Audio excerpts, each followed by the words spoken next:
Hi hello నమస్తే అండి, welcome back to Krishna's kitchen.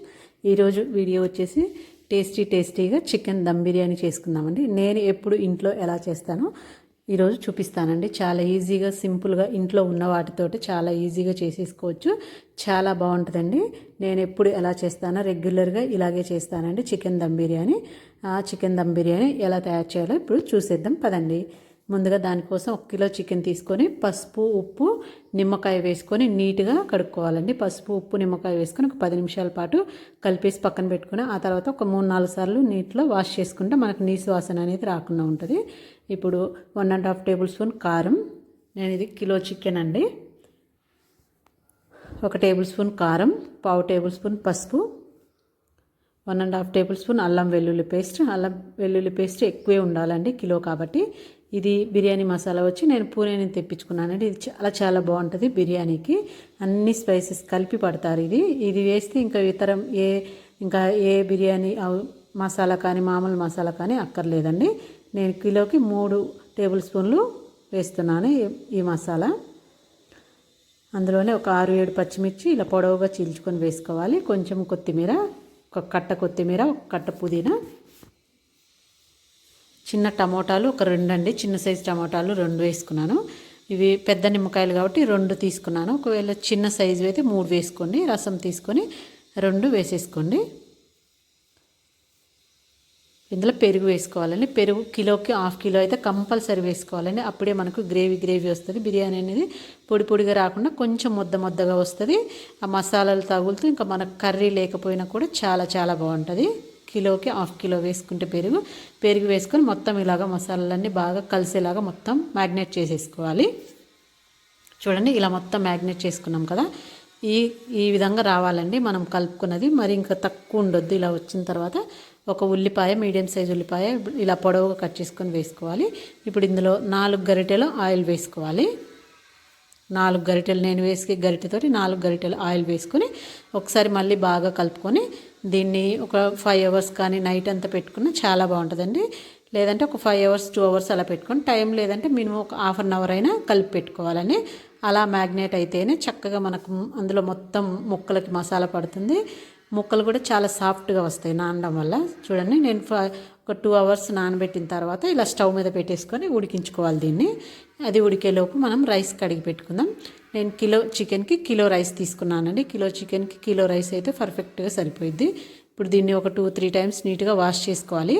Basmati రైస్ని ఎక్కువ ప్రెస్ చేసి కలపొద్దండి, లైట్గా కలుపుకొని కడుక్కోవాలి. ఎక్కువ కలిపామంటే మనకు అవి విరిగిపోతాయి, చాలా సెన్సిటివ్గా ఉంటాయి ఆ బియ్యము. మనం మామూలు బియ్యం కంటే ఇలా కడిగేసుకొని వాటర్ వేసి పక్కన పెట్టుకోవాలి. ఒక హాఫ్ అన్ అవర్ నానితే సరిపోతుంది. చూడండి, ఇది చక్కగా ఉడికింది. ఇంకొక 5 నిమిషాలు ఉడికితే మనకు సరిపోయిద్దండి. చూడండి, ఇలా ఏమాత్రం వచ్చేంత వరకు ఉడికించుకోవాలి.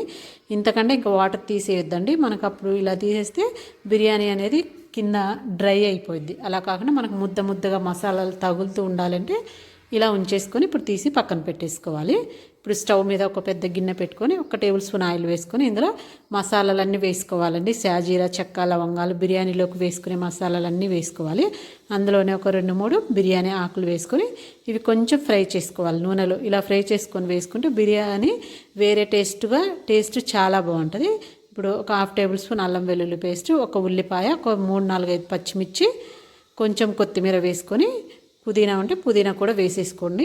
ఇలా ఒక 2 నిమిషాలు దీన్ని అంతా ఫ్రై చేసుకోవాలి బాగా. ఇలా ఫ్రై చేసుకున్న తర్వాత ఇందులో వాటర్ వేసేసుకోవాలండి. వాటర్ ఎన్ని కావాలంటే అన్ని అందాజుగా వేసేసుకోండి. కొంచెం ఎక్కువనే ఉండాలండి, తక్కువ ఉండొద్దు. ఎందుకంటే బిర్యానీలో తక్కువ ఉంటే మనకు ముద్ద అయిపోయింది, కొంచెం ఎక్కువ ఉంటే అన్నం బాగా పొడిగా వచ్చేస్తుంది. ఇలా వాటర్ వేసుకొని ఇప్పుడు దీన్ని బాగా మరిగించుకోవాలి వాటర్ని. చూడండి, ఇలా బాగా మరిగిపోయినాయి కదా వాటరు. ఇలా మరుగుతున్న టైంలో ఇప్పుడు ఉప్పు వేసుకోవాలి. నేను అందాజుగా మనం మ్యాగ్నేట్ చేసినప్పుడు ఉప్పు అయితే ఎంత వేస్తామో ఇప్పుడు వాటర్లో కూడా అదే ఉండాలండి. ఇప్పుడు 1 టేబుల్ స్పూన్ ఆయిల్ వేసుకోండి. ఉప్పు అలా ఉంటేనే మనకు బిర్యానీలో కరెక్ట్గా సరిపోయిద్ది. తర్వాత ఒక 10 నిమిషాల పాటు చిన్న మంట మీద బాగా మరిగించుకోండి వాటరు. ఆ మసాలాలన్నీ వాటర్లోకి పట్టి చాలా బాగుంటుంది. ఇలా బాగా మరిగిన తర్వాత మనం నానబెట్టుకున్న రైస్ అందులో వేసేసుకోవాలి. వేసుకొని ఒకసారి బాగా కలుపుకొని కొంచెం ఉడికిన తర్వాత మీరు ఒకసారి సాల్ట్ చెక్ చేసుకోండి. కొంచెం 2 మెతుకులు చూసారంటే టేస్ట్ మనకి సాల్ట్ తెలిసిపోతుంది. చూడండి ఇలా 80% వరకు కొంచెం మనం ఇలా నలిపితే గట్టిగా ఉండేలాగా ఉడికించుకోవాలి. మరి మెత్తగా అయిపోద్దండి.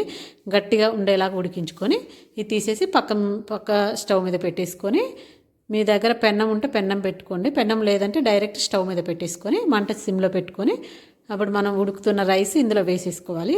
మీకు ఒకవేళ కావాలి అంటే మధ్యలో లేయర్గా కూడా వేసుకోవచ్చండి. నేనైతే అలా వేయను, మొత్తం ఇలాగే వేస్తాను. పిల్లలకి ఒకవేళ కారం ఉన్న స్పైసీనెస్ ఉన్నా కానీ ఉట్టి బిర్యానీ తింటారు పైది, అందుకని ఇలా వేస్తా. రెండు మనం తీసేటప్పుడు మిక్స్ చేసుకొని తినొచ్చు కాబట్టి అందుకే లేయర్స్ వేయను, ఇలాగే వేస్తాను. నేను ఎప్పుడు ఇంట్లో చేసినా ఇలాగే చేస్తాను. మొత్తం రైస్ ఇందులో వేసేసుకొని పైన కొంచెం గరం మసాలా వేసుకొని కొంచెం కొత్తిమీర వేసేసుకోవాలి. పైన ఒక 2 గరిటెలు ఆయిల్ వేసేసుకోవాలండి. సైడ్లకు మొత్తం ఇలాగ సైడ్లకి అటు ఇటు ఆయిల్ వేసేసుకోవాలి. ఒక 2 గరిటెలు వేసుకుంటే సరిపోయిద్ది. ఇలా వేసేసుకున్న తర్వాత ఇప్పుడు కలర్ అండి, మీ ఆప్షనల్ కలరు. నేనైతే కొంచెం బయట బిర్యానీ లాగా పిల్లలు బాగా ఇష్టంగా తింటారనేసి లైట్గా కలర్ అయితే వేస్తున్నాను. Yellow colour and orange colour వేసేసి మూత పెట్టుకోవాలి. గాలి పోకుండా మూత పెట్టుకోవాలి. మీరు ఒకవేళ మూత పర్ఫెక్ట్గా లేదంటే చుట్టుపక్కల గోధుమ పిండో మైదా పిండో పెట్టేసుకోండి. నాకైతే గట్టిగా ఉంది. పెట్టేసుకొని పైన ఒక బరువు పెట్టుకొని ఒక 20 మినిట్స్ ఉంచుకోండి. చిన్న మంట మీద సరిపోయిద్దండి. ఎందుకంటే ఆల్రెడీ మనం ఉడికించాం కాబట్టి చికెన్ 20 మినిట్స్ అయితే పర్ఫెక్ట్గా, లేదంటే 30 మినిట్స్ అయితే కరెక్ట్గా సరిపోయిద్దండి. ఆ తర్వాత బంద్ చేసేసుకొని ఒక 10 నిమిషాలు పక్కన పెట్టేసుకొని ఆ తర్వాత సర్వ్ చేసుకుంటే ఎమ్మీగా సూపర్ టేస్టీగా ఉంటుందండి. నేనైతే ఎప్పుడు ఇంట్లో ఇలాగే చేస్తానండి. చాలా పర్ఫెక్ట్గా చాలా బాగా వస్తాయి. మనం బయట నుంచి ఏం కొనక్కర్లేదు. పిల్లలు కూడా చాలా ఇష్టంగా తింటారు. ముక్క కూడా చాలా సాఫ్ట్గా వచ్చేస్తుంది. చాలా టేస్టీగా ఉంటుందండి. కాంబినేషన్కి దీనిలో అయితే ఇంకా కర్రీ ఏం లేకున్నా కూడా ఉట్టిదేం తినేసేయచ్చండి.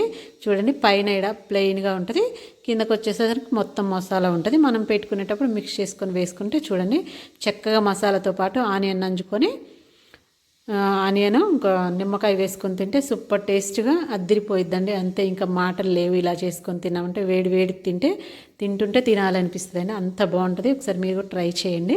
ఎలా వచ్చిందో కామెంట్ చేయండి. నా వీడియో నచ్చినట్లయితే మీ ఫ్రెండ్స్కి రిలేటివ్స్కి షేర్ చేయండి. చూడండి చికెన్ ముక్క కూడా కొంచెం బాగా ఫ్రై అయినట్టు అయింది. అలా అయితేనే మనకు ముక్క అనేది చాలా బాగుంటుంది. పచ్చిగా లేకుండా చాలా బాగా పర్ఫెక్ట్గా ఉడికిపోయిద్ది. అంతేనండి. వీడియో నచ్చితే ఒక లైక్ ఇవ్వండి. Thank you for the watching.